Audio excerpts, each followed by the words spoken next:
सबसे पहले तो मैं आपका शुक्रिया अदा करूँगा कि मुझे यहाँ मौजूद किया। सबसे पहले तो मैं बताना चाहूँगा कि मैं ज़ौक़ रखता हूँ शेर कहने का और शेर सुनने का, और शेर सुनने का जो ज़ौक़ है वो मेरा शायद कहने से ज़्यादा हावी है कि बंदे घटने वधने रहने,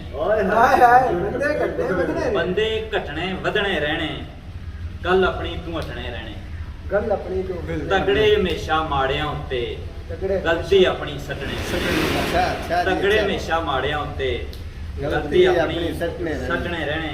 और उर्दू की एक कलाम है, उसके बाद मैं जाल चाहूँगा।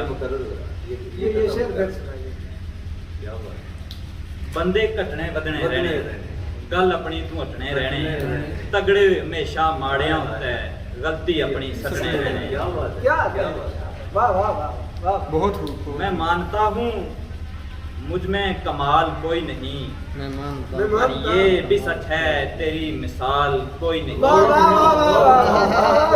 मानता हूँ मुझ में कमाल कोई नहीं, पर ये भी सच है तेरी मिसाल कोई नहीं।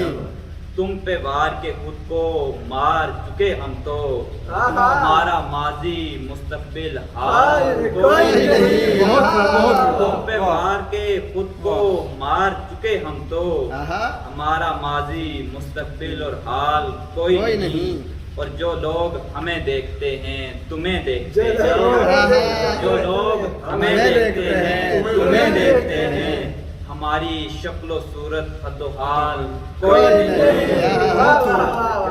पूछते हैं खुद को खत्म क्यों किया तुमने, लोगों के पास दूसरा सवाल कोई नहीं। और इस पेड़ की छाँव में सुकून मिलता है, इस पेड़ की छाँव में सुकून मिलता है, अगर नींद ना आए तो जवाल कोई नहीं। और हक बोलने वाले भी अजीब हैं शहाब, हक बोलने वाले भी अजीब हैं शहाब, इनके जिस्म पे क्या खाल कोई नहीं। मैं मानता हूँ मुझ में कमाल कोई नहीं।